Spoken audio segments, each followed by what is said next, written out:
So welcome to today's, this month's actually, department update with the Department of Computer Science and Engineering. Just some housekeeping things before we get started. I am recording this and I will upload it to our YouTube channel when it's all said and done.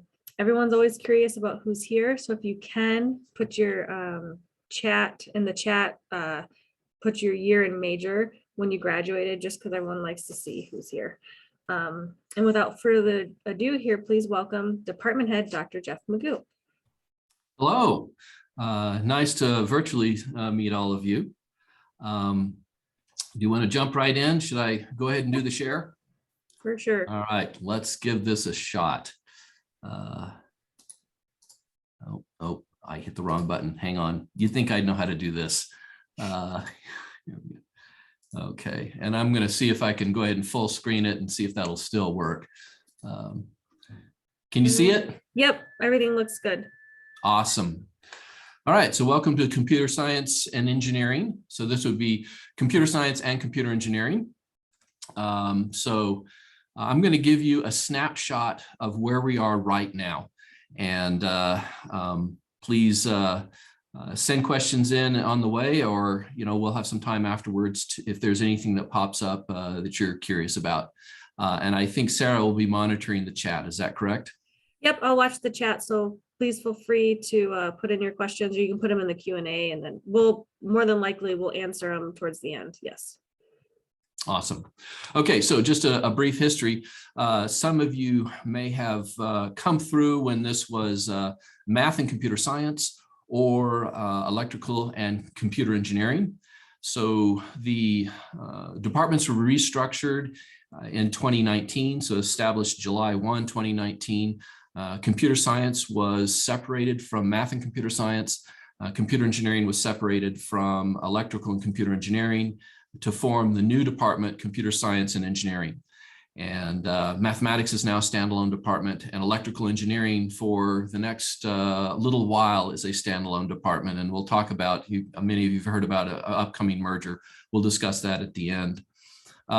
Computer science stayed in Mcclory, although we were all evicted. The building was gutted and renovated. There was some 1920s wiring. The building just went through its 100th year anniversary. And some of that's some needed upgrading. So we've renovated the building. If you haven't taken a look at it, it's worth stopping by. Geraldine Roberts has done a fabulous job. But from 2019 on, we've been operating as a combined department, computer science and computer engineering. Now, I know many of you know these facts and figures, but right up front, just so you know kind of what's going on at Mines and sort of so the snapshot of where we are in students and funding and finances. We'll get through all of that.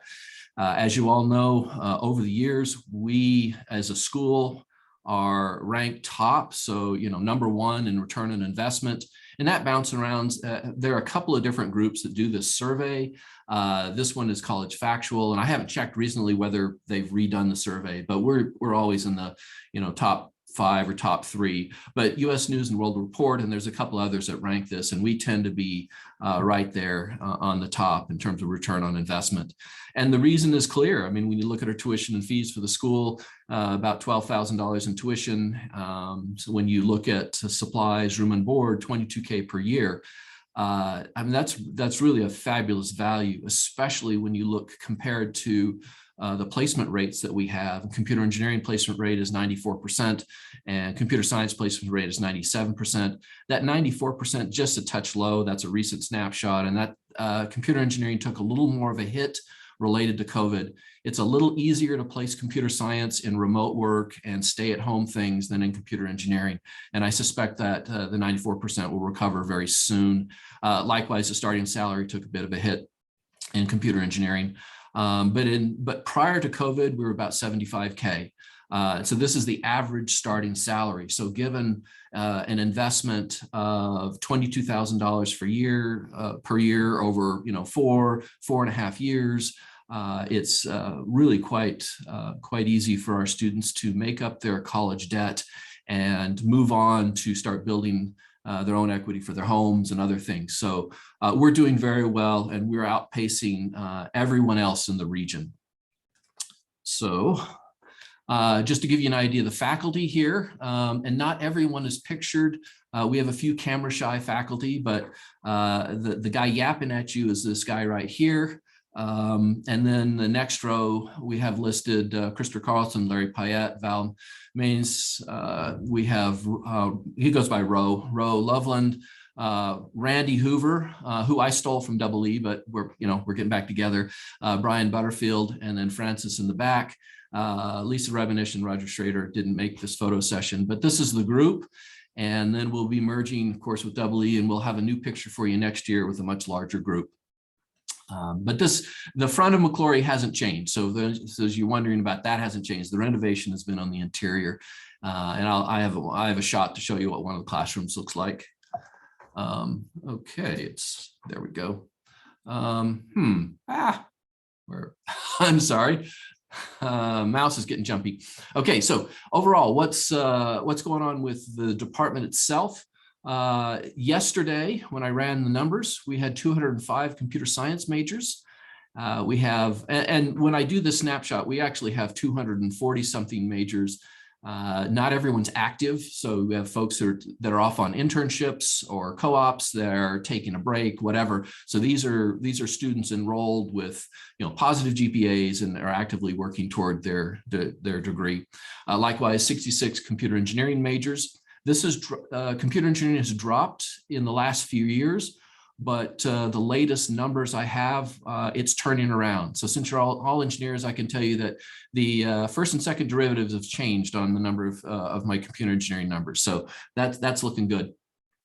We currently have a little more than half a dozen master students, and we have 10 what we call accelerated that are dual enrolled in the bachelor's master's program. I'm running about 9 faculty, and that's a mix of the tenure track and lecturers, and then I have a couple of staff members currently. So let me just give you an overview of the curriculum, tell you sort of what our CS and computer engineering curriculum looks like right now. We have had a very active industrial advisory board in computer science. And the IAB is one of the dominant drivers to our curriculum. And I'd say it's pretty much equal in terms of innovation that comes out in sort of the discipline and innovation that's coming from our industrial advisory board. So for example, our introductory sequence and this is both for computer science and computer engineering, has been redone. Our industrial advisory board really wanted testing to be upfront from day one. I mean, classically, you take a whole bunch of programming courses, and then you come back later as an afterthought to say, maybe we should think about security, maybe we should think about testing, maybe we should think about software engineering practices.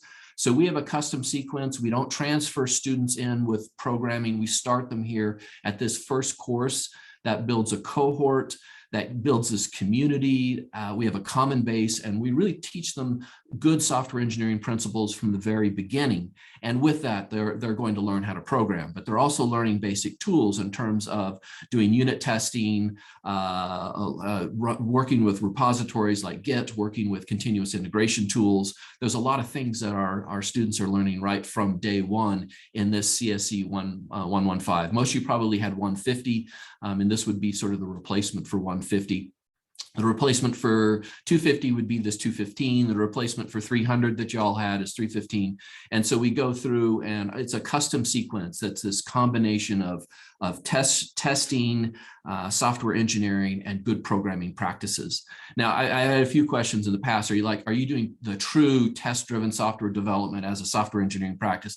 No, we're stealing ideas from that and making it work at what's appropriate for a CS1 course. So that leads into the curriculum. And so what I have here, for those of you, there's a lot of ways to show the curriculum. I think one of the easiest ways to talk about it is through the flow chart. Our students get these a whole bunch of different forms in the advising. They get a checklist, they get the year-by-year list. And here, most of them, I just send them down with the flow chart and explain what the program looks like. And so the students start out with, this basic test-driven development. They start out with some hardware. They continue along their main sequence of software. So we have CS1, CS2, which is the 215 here, CS3, the data structures. Along with it, they get the digital systems. They're getting some discrete math. They're getting assembly or hardware programming. And then at the end of the second year, they're seeing database and they're seeing software engineering. The goal is that at the end of the second year for our computer science students, they will be really internship ready, a meaningful internship. Now I'm going to push them at the end of the first year to go get a job. We're quite job focused here and we really want to get them out there. But, for me, Menards is fine or Lowe's. But after the second year, after the fourth semester, we want them and we work with them advising to get them into a meaningful internship where they're really doing something within their discipline. Again, our industrial advisory board said it'd really be handy if they had database and they had software engineering and some introduction to it. So that's what we've got. And the second 2 years are where they start getting into the specializations. They're looking at their electives and more advanced courses. So 372 is the algorithms course. 325 here is a hardware. It's the architecture course. 458 is the operating systems, and then that runs into the programming languages. And the rest are essentially the electives with senior design. And I'll talk a little about senior design. We have a number of electives out there that range from security to robotics to machine learning, AI, virtual reality, and graphics. So there's a whole spectrum of things that the students can currently do. And so that's sort of the degree in a snapshot. And you can see on the structure. And if anyone ever wants these materials, just fire me an email. They have a math sequence that hasn't changed since you've been here. You've had all the calculus, probability statistics, and an elective like algebra or differential equations. They have some gen ed courses. They have their science courses, all pretty traditional curriculum. And then likewise, very similarly in computer engineering, for those of you there, computer engineering is really a hybrid between electrical engineering and computer science. It's really no longer practical to do, well, you can do a double major. The cost of school is high enough in so many places. Doing electrical engineering, computer science double major may take you more than 6 years, and that's a fairly heavy debt load for at many institutions. Not so bad here, but it's also a lot of credits to do. So the computer engineering degree is really a great way to get that double major without spending 6, 7, 8 years here. We have a similar introduction with the intro courses with CS1, 2, 3. And the electrical engineering courses require a little more math, so they're staggered, as you recall. The intro digital systems we get in there, we get the Cinch hardware courses in here, so assembly language and the main digital systems class. And then they take circuits, they take the electronics, the signals, the sensors, all of that battery of courses in their junior year. Again, we have a whole bunch of electives for them. They can take CS, Cinch, or EE electives. And it's a very flexible degree in that sense. We have the same set of sciences and gen ed that I think all of you experienced. So in addition to those degrees, we now have some computer science degrees that have specialization. So we have a machine learning and artificial intelligence specialization. We have a cybersecurity specialization, and we have this visual and interactive computing specialization. And that's really a virtual reality, augmented reality, or now XR type of specialization. And so let me just jump back if I can. What happens on those specializations is you're basically filling in these electives. So we're taking care of like the math elective, CS with elective, and replacing those with specific courses to really help the student. If they say this is what we want, we have a curriculum laid out and we assure that the electives are offered when they need. So it's no more credits. It doesn't change the degree significantly. In terms of ABET, it accredits the same way. But those came online this year. We still have, the rest of the experience that you're familiar with senior design and the other attributes here in terms of the lab experiences are all the same. Let me just keep going, talk a little about senior design. You may recall this is it's all of the engineering disciplines, but in computer science and computer engineering, they are required to have a capstone experience. Here it's called senior design. It's a 2-semester course. Really what we're doing is giving them this virtual internship or co-op experience. So it's a large project experience. The vast number of them come from industry. So we have a number of really great industry sponsors, companies around that hand us projects. We form a team. They work with the sponsor for a full year. And they've been doing some fabulous things. We've had several startups come out of our senior design, a couple of LLCs. And I'm quite proud of this series of projects that we've done. We employ, we've taught the standard industry practices because a lot of our courses are IAB designed, but these standard practices from industry and industry tools are employed. They're really working like an extended internship. And so that's baked into what we're doing. If any of you are interested in being involved in this, please reach out. I'll get you in touch with our senior design instructor, and we would love to hear from you. We have a lot of fabulous employers that have been hiring our students. So when I talk about 97% in computer science, and it really should be 96% in computer engineering. Here's just a snapshot.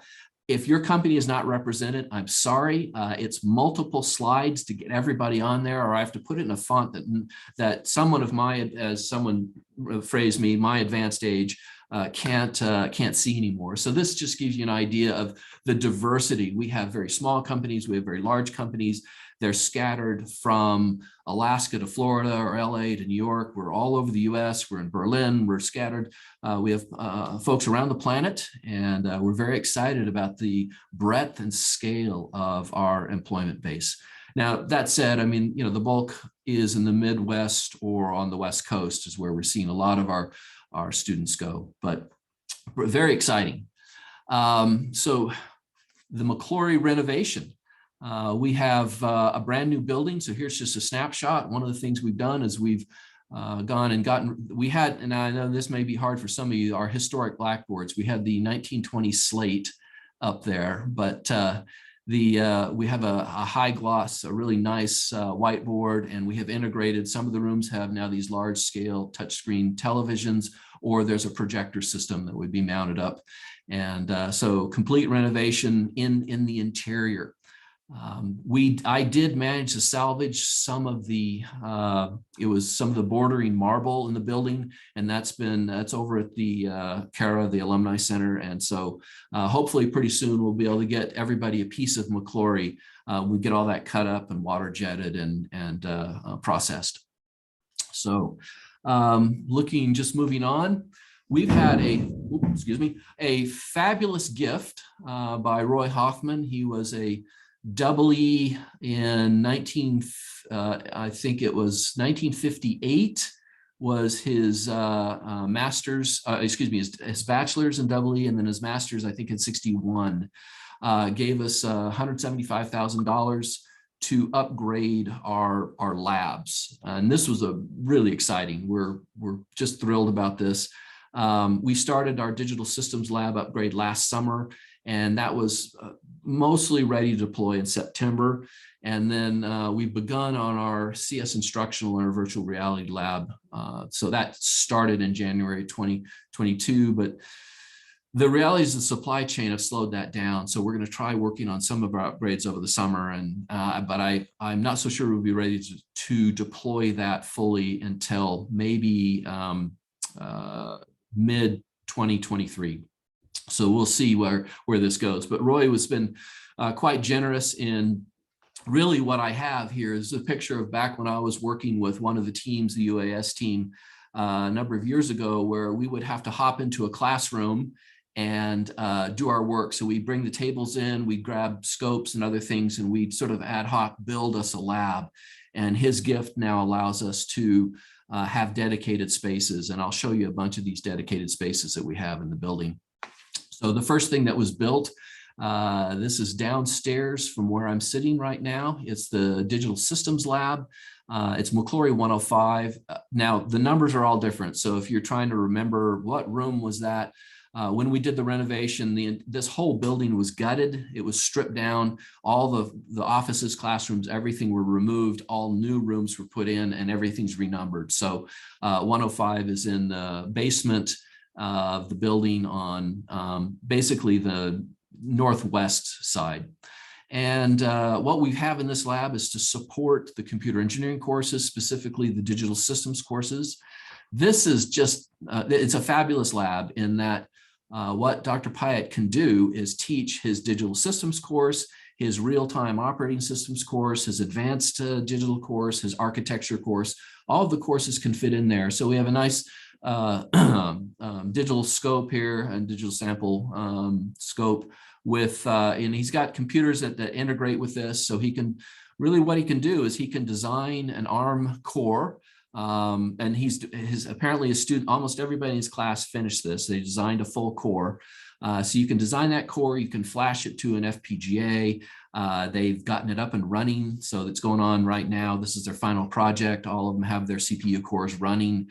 And so they'll be able to get the core running, then they'll write some peripherals devices for it. So write UARTs and various other interfaces and basically build a Raspberry Pi.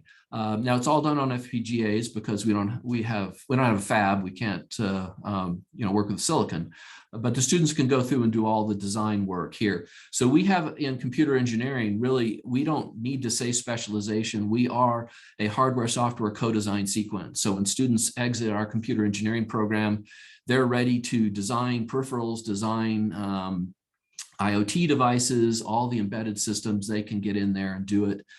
They're not afraid of the design. They're not afraid of really the hard embedded work there. So pretty excited about what this lab has now enabled us to do. So we can really do ARM core design and RISC core design. So I guess another photo of what, so it's just as we're assembling the lab and unpacking everything. So it's a little closer picture of the scope for those of you on the computer engineering side. All new test equipment was pretty exciting. The upstairs lab that we're working on is currently is a computer instructional lab. And what we envision here is to build the virtual reality instructional aspect. And so right now I'm working on purchasing the headsets and purchasing the devices to support it. Basically, for virtual reality, we need a gaming system. We need a really heavy video card. We don't need a lot in terms of CPU. That's a little bit, I found that's tricky to get through South Dakota purchasing because it says gaming system on a lot of that, and they're really suspicious for folks who like computers are there to run Word and Excel, and why are you buying gaming computers? So that's been an interesting challenge getting through purchasing for a system that's designed for the DMV. But we will succeed, and this will become both a VR and just a general software engineering lab. I anticipate we'll replace the tables, we'll get those monitors on ARM. So we are still interested in assistance on this lab. VR gear is pricey. So let's keep moving through this because I have a whole bunch of slides to show you. Student clubs, we have very active clubs in the department. I'm pretty excited about the sort of the energy involved in programming and robotics and the groups listed here. So in my basement, I have the robotics team, the unmanned aerial systems team, and the 3D print club. And we've given them space not only for the team, but also for their equipment. And so these are all, what's listed here are competitive teams. They're student led. So you have someone like Callie here who might be, well, she was the president of multiple teams at various different times, but she was the president of the Unmanned Aerial Systems team for a little while, and she would work with the team to come up with a competition to join in. She would get the students rallied. She would go out and elicit funding. So she'd get the donors to come in and help. And they would look at the challenge. They would build whatever device was required for that particular challenge. She'd raise the funds to travel, and then they would go off and, and do the particular challenge. The last challenge she was involved with, she decided that she would do the competition. So she worked with Surf, that's the Homestake mine, and she got them to lend her one of the drifts near the surface. She hid a Pokemon. It was a 6-inch yellow doll, Pokemon doll. If you know this stuff, she hid it back in one of the drifts. And the competition was she invited a bunch of teams to come in, and they had to fly their drones through the mine and locate the Pokemon and then bring that information back. So it was kind of a search and rescue mission. So she did the first underground aerial vehicle competition that we're aware of in the world, but at least in North America. There are some now going, DARPA has gotten involved in this, but she spearheaded this. And so we found out all sorts of interesting challenges about running quad rotors underground in mines. Fabulous competition. We couldn't continue that because construction has gone, they're rebuilding it for for the Dune experiments, and access has been blocked off. So hopefully we can come back to that. We've had a very active programming team over the years. We've gone to Worlds 9 times, so we've done very well regionally, and then we move on into the world competition. And we've been in that list of top 100 in the world, which I think for a school our size is pretty fabulous and pretty exciting. We have a cyber defense group that's active. They get involved in these various, they're hacking challenges, but they're various types of cybersecurity challenges. 3D Print Club is a little less oriented toward competition. They're a service-oriented club. They're involved in doing prosthetics through media stuff. They're very active. These teams, very good about taking in students. They bring in freshmen. For instance, a robotics team has super robo freshmen. They bring the kids in, they meet them with Saturday mornings, and they say, that you can do this. They walk them through, get them up on a Raspberry Pi, teach them Python, really a good service overall ethic in our team. I'm very proud of them. Here's their space. This is the space for, give a bit of the history of the different competition robots they have. So they have a co-working space that they, and they're working on projects and they're building things, and it's a very active place after classes are done. So it's pretty much empty during class time, but then, from about 3 o'clock until about 1 a.m., it's a pretty active space. Missed that one. So the next, they also have a manufacturing space. So I got a snapshot of them. The students purchased a router. They found a really sketchy website in China and got a really great deal on this router, brought it in. Our safety officer took a look at that and we're like, you're not plugging that thing in. So they stripped it down to all the nuts and bolts. It's now reassembled. I forgot to get a picture. It's a fully functional router now, but they replaced all the sketchy parts and got a safety a thumbs up. So really great experience because they really built this from basic parts. And now in this corner here they have a laser. They've just got a brand new laser cutter. So we have a full manufacturing facility behind this walls, chop saw, bandsaw. So our student teams can really go from alpha to omega. They can start with a plan in SolidWorks. They can take the materials, manufacture the machine, whatever it is, the robot. They can do the system integration, the programming, everything to get it up to deployment. So pretty exciting in terms of what our computer science and computer engineering students can do. Very hands-on work. So I mentioned before that there's an accelerated master's degree, and you can really get out of here in 5 years with a master's degree. So it's worked out to where the Board of Regents allows us to double count 12 credits of electives. So we can overlap some of the electives. Now this is done with advisors and it's carefully crafted, but you can double count that. And that's enough to make a 5-year master's degree possible. And doesn't always make sense. I mean, if you look at robotics, that's a very broad discipline. And I usually tell students, don't do that. Let's look at you getting a few minors. And, if you're a CS, get a minor in mechanical or something like that. But for some areas, if you're working in data science or artificial intelligence, machine learning, the depth really makes a lot of sense. And then professionally, you might want to have a graduate degree just for your career aspirations. So this is something we make available. Students start we really have them thinking about it in their sophomore year, and then they apply early on in their junior year, so they're ready to go. We need at least the senior year, but often junior, senior year to plan all this out.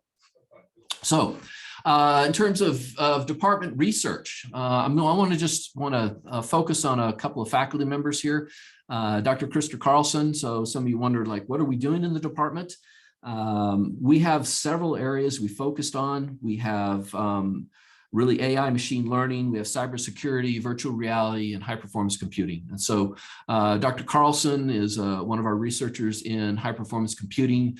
He's he's on the board for supercomputing and involved in doing yearly design of supercomputing centers.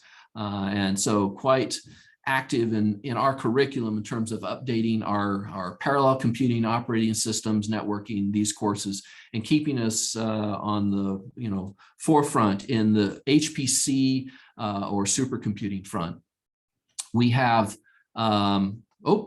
sorry, my slide got misordered. I should have had this transition slide for you. Sorry about that, Sarah. We'll get you a better slide deck. The next person in the research I want to focus on is Lisa Revanish. She's our virtual reality, augmented reality researcher. She set up a lab to do VR research. She's mostly interested in the effect of virtual reality and augmented reality on humans. So the issue of cyber sickness. So you have this motion sickness or disorientation, and how do you build better systems, better cyber physical interfaces, better virtual reality systems to help individuals stay in the VR environment longer, have better interface with the computer system where information is more easily transferred. What I've got pictured right here is a two-dimensional treadmill. So this is the step for it. It sits out in front, but the treadmill is something that you, in your socks, this belt will lock you in, and it holds you up enough that you basically can move your feet like you're walking in any direction, and it senses that. You have the VR gear on, so you would have VR gear like this, a headset and a handset. And so you can sort of move around in a two-dimensional environment. So she'll drop you in and she'll run experiments. She run, basic experiments to say, this object out in the field, how far away is it? And she'll be able to determine how well the human, our visual system, our brain processes this information, and what stressors. I mean, in the VR gear, we have issues of focus, parallax, the way our eyes work.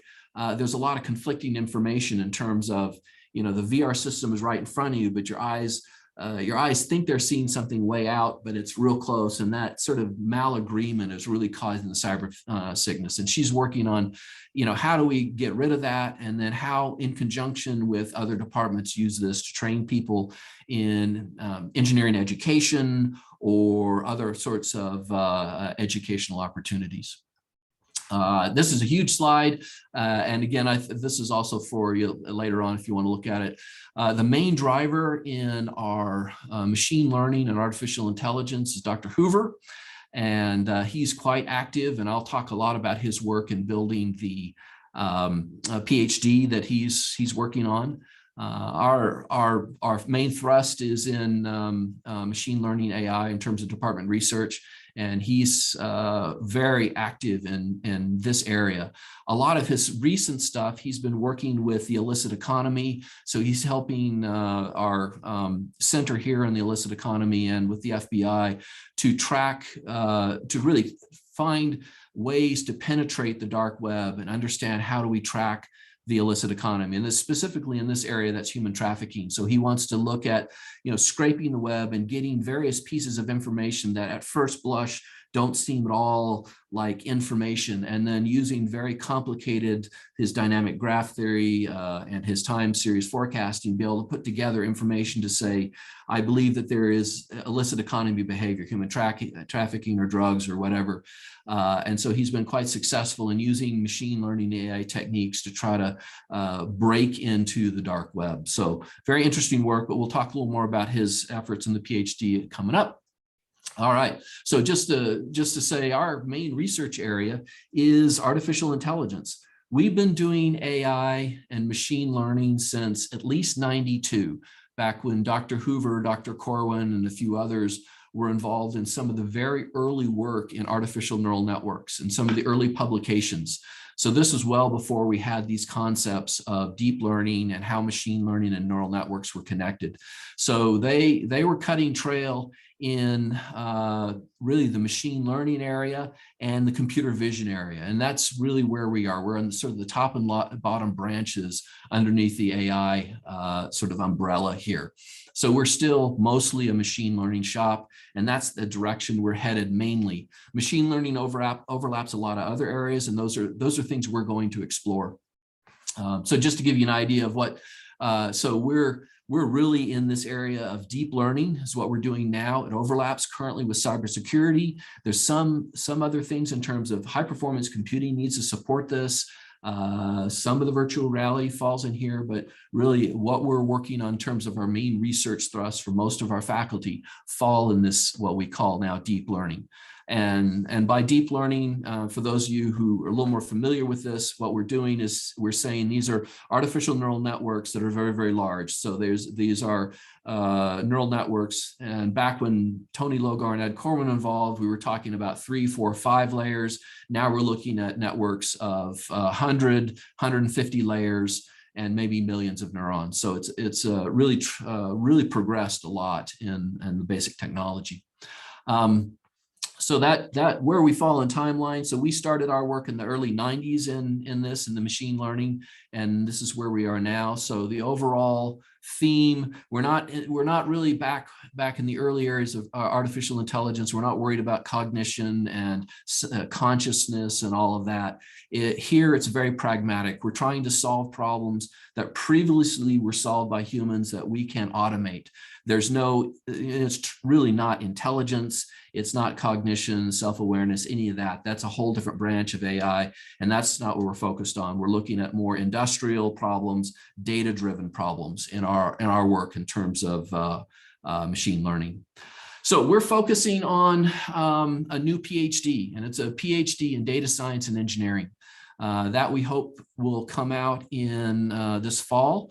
Let's see, I think it's Tuesday, the BOR is going to vote on it. And all indications are we'll get approved. And so we'll have a new data science and engineering PhD. It's a big deal.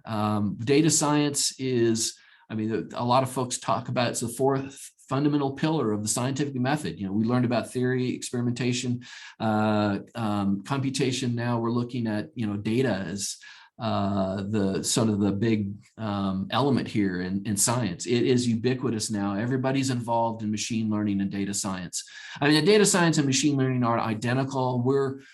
So I've got the chart here to kind of give you a feeling of all of these different buzzwords you're hearing about. Our PhD in data science will complement a lot of the work we're doing in machine learning.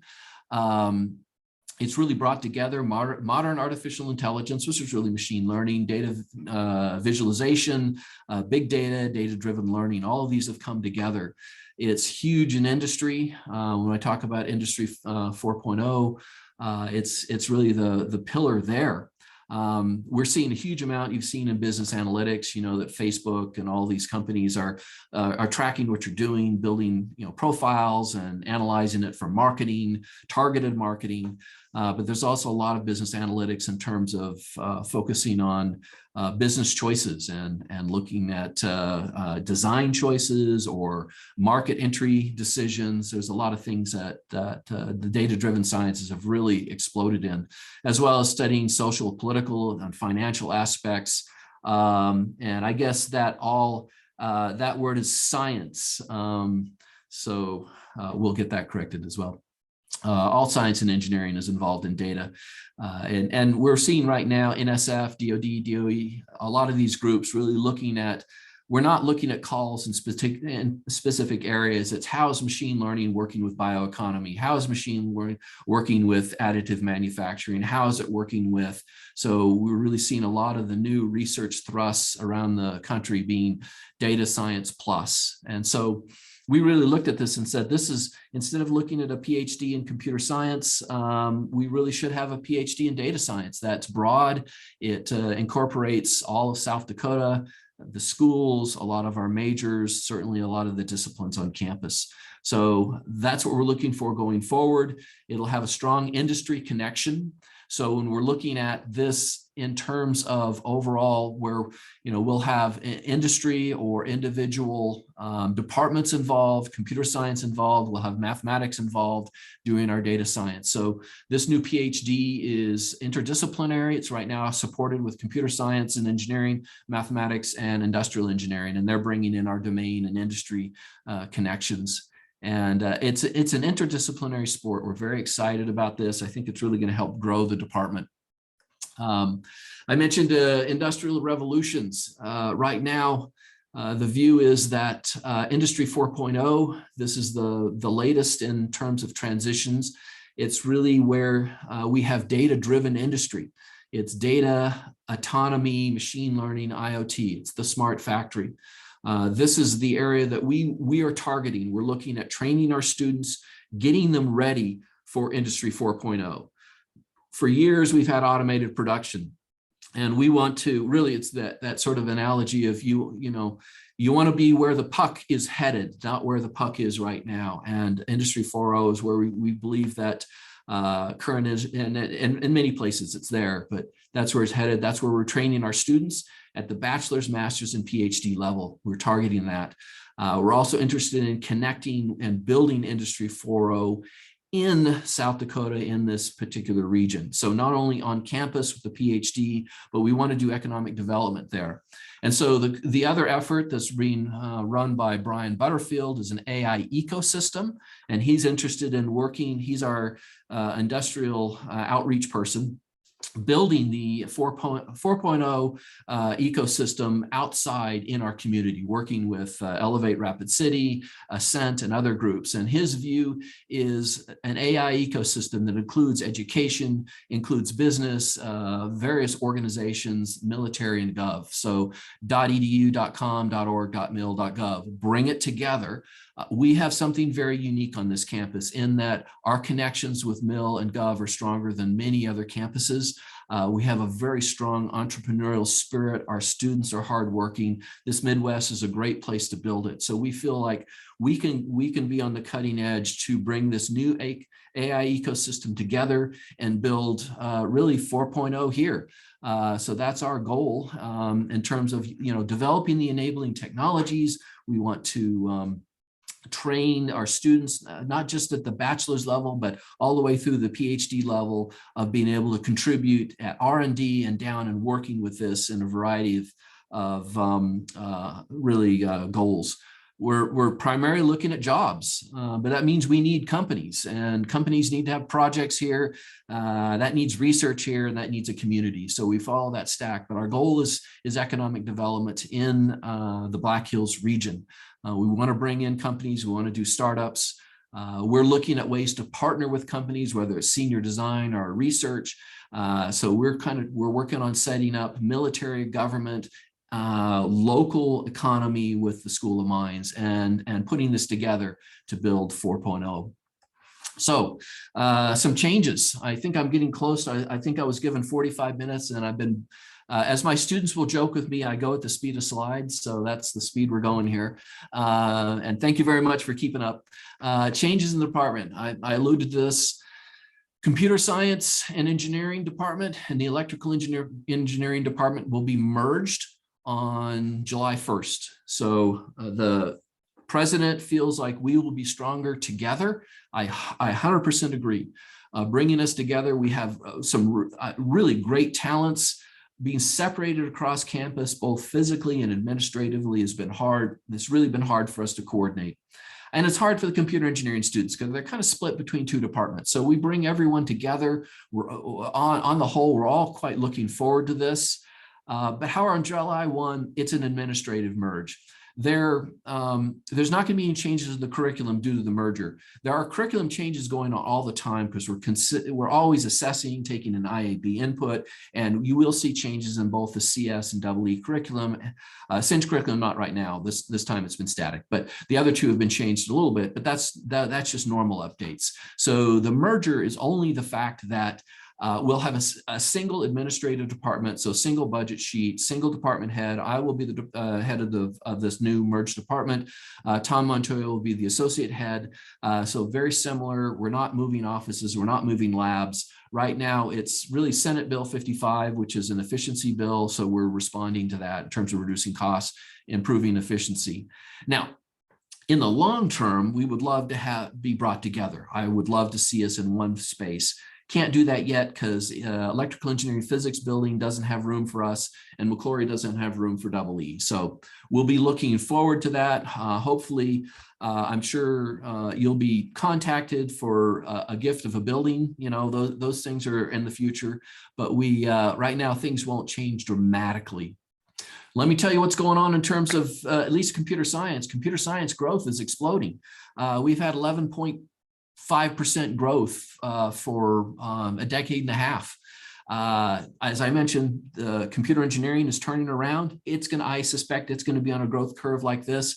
I'm hoping to see that fairly soon with Ieee back to a strong growth curve. It's kind of flat right now.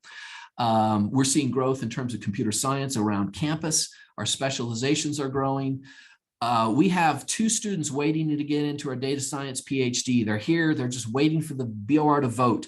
USD has a faculty member that says, I've got 10 people in my master's program I want to send over. So we're exploding. And we've got a new partnership with Black Hills State and the Air Force. We have a partnership with Black Hills State to build a CS education minor. Things are going on. So I would love if you all could join and help. This growth, we need scholarships. We want to support our students at all levels. We would love to have some senior design support. As we grow, we're going to be adding labs and lab equipment. We need that. We need support for the AI hub, this AI growth that we're talking about with 4.0, however you might want to be involved. Love to see that. And we need space. We're just desperately under in terms of space. So we need help there. And please reach out if you have any ideas, or if you think of ways that you can partner with businesses, let me know. I would love to have your input. I would love to have your input in terms of, we're going to build a new IAB. So if we can get you together, if you want to help us on our industrial advisory board, come talk to Brian Butterfield. He can tell you, he was on the IAB. I hired him out of industry. He can tell you how much impact the IAB actually has with us. It's been a great organization, and I think you've really helped steer us.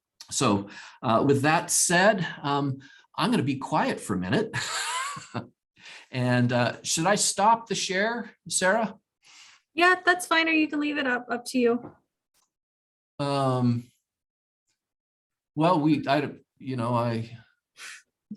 questions. Was that like a fire hose?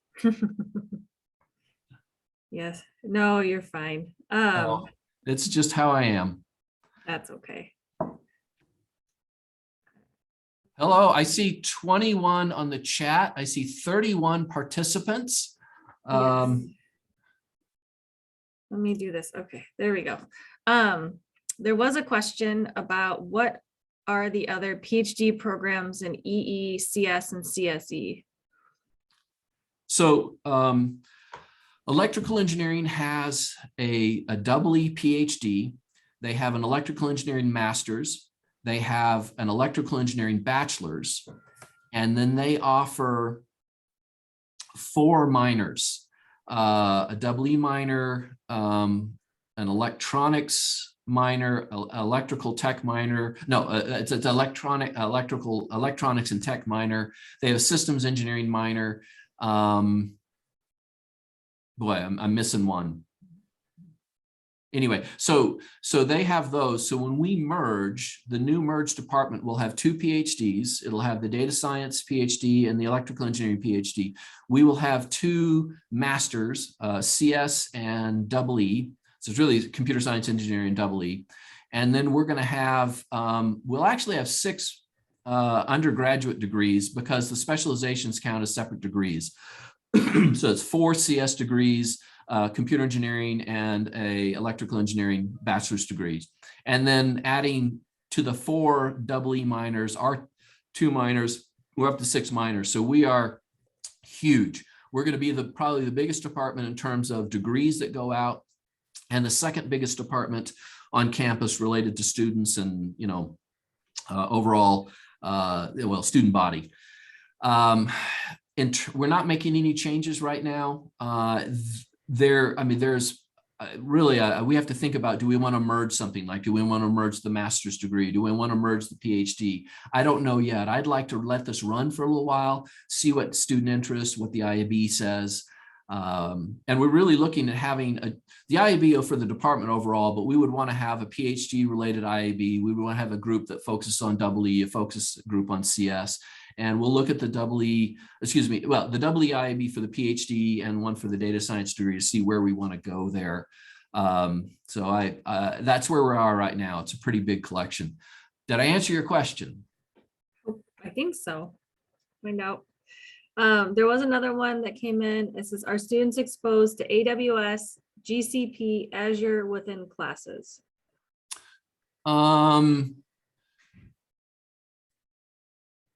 Azure, yes. I believe that they see, not consistently through the database class, but software engineering, they'll see it.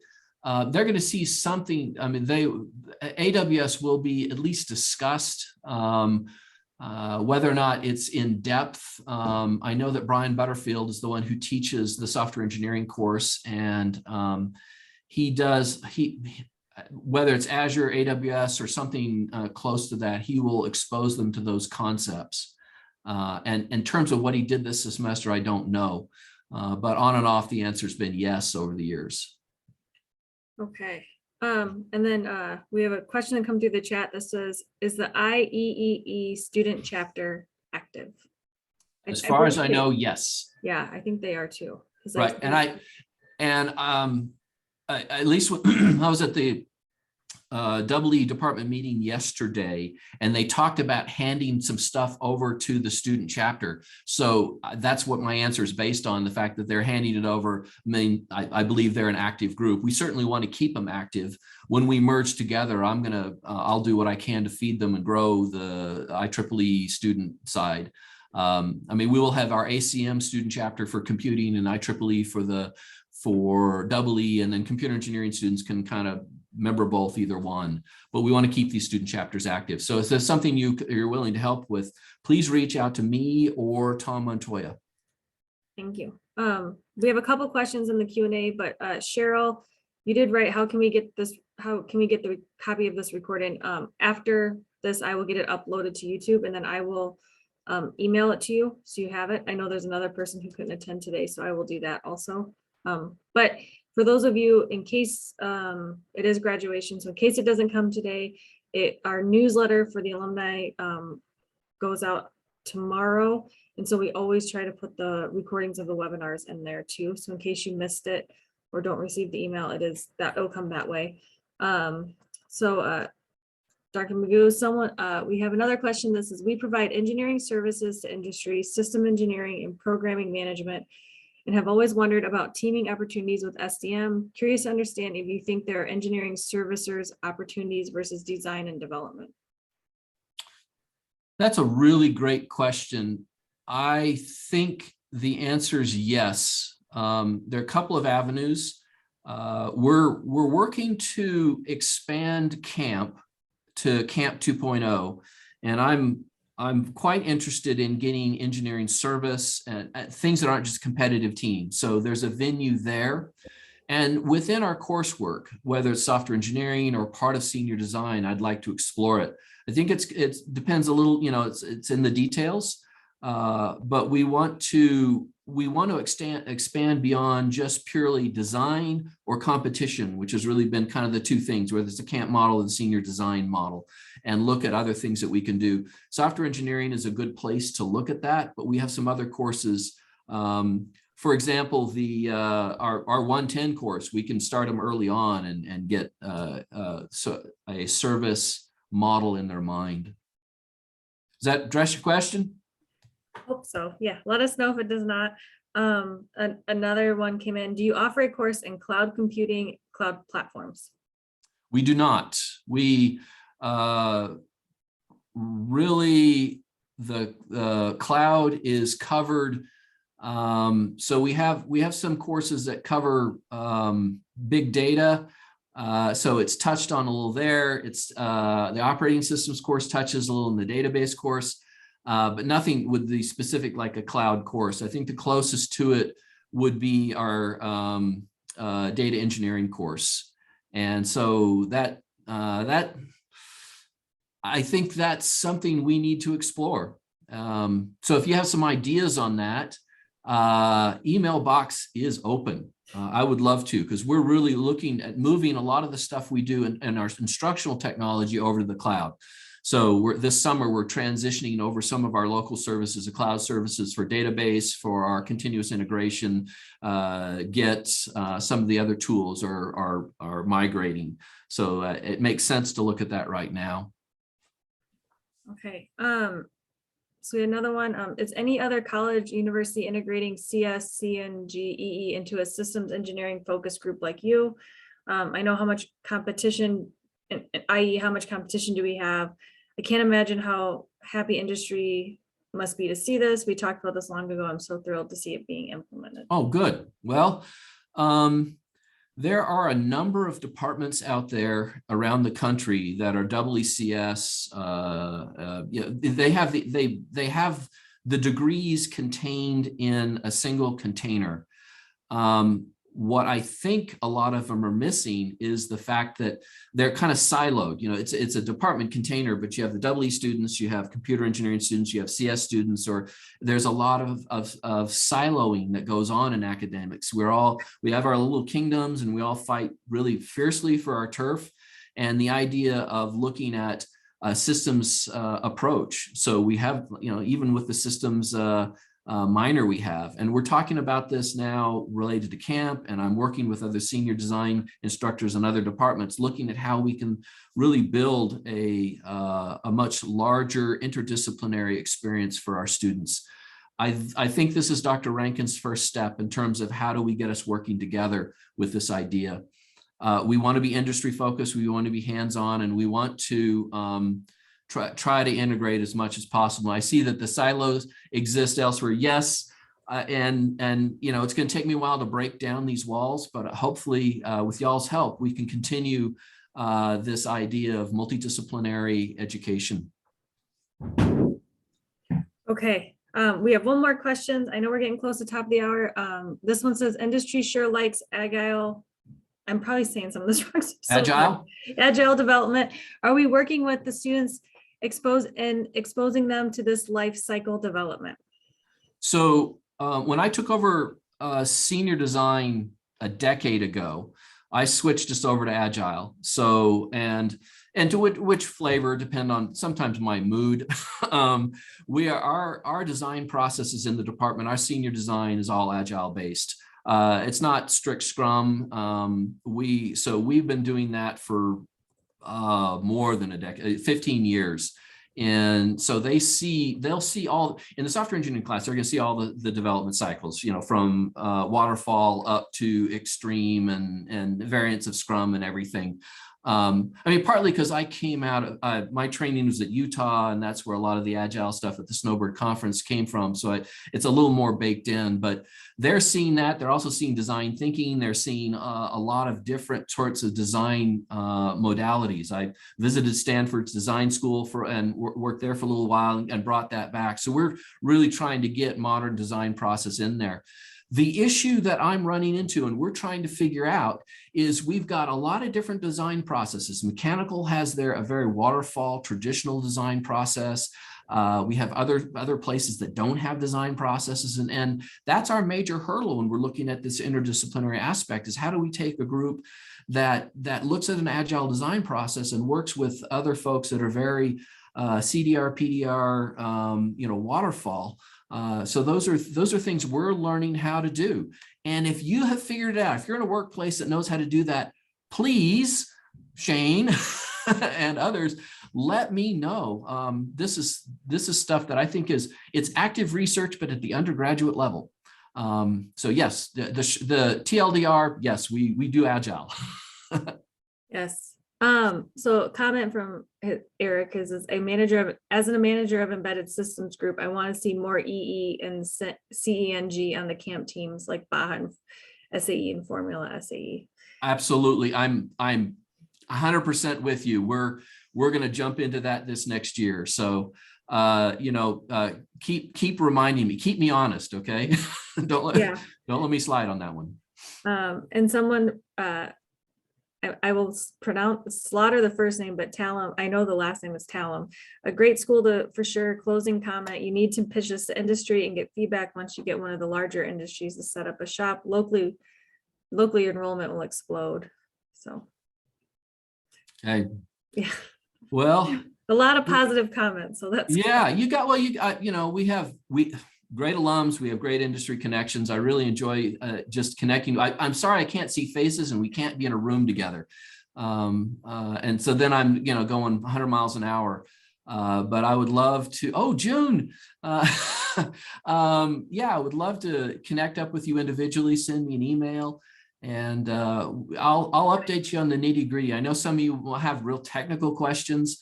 And so, fire them, send them to me and we'll, my email door is open. Yes, thank you, everyone. And then just a shameless plug, it kind of ties into what I would say it ties into computer science and computer engineering.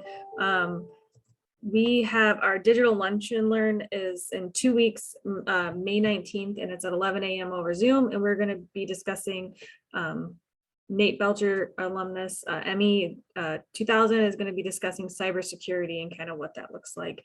He works for ITS. And so I know he, working with him on campus, I know he has a lot of thoughts and views on how to keep everyone to keep safe. So yes. And then if you guys have any other questions, Jeff, do you want to put your email in the chat for everyone to see just in case? I'm sure it's on the slide. Well, and then yeah, a bunch of these folks, I'm looking at names going by saying, I think they know how to track me down, but here, I'm typing it in right now. Yeah, I appreciate everyone. So I think there are no typos in that. Nope, I don't think so. No, I don't think so. Yes, jeff.magoo@sudsmut.edu. If you have the computer, read your address. Yes, that is it. So thank you so much. Yeah, thank you. It was very informative, very good. I think everyone appreciated it. So thank you.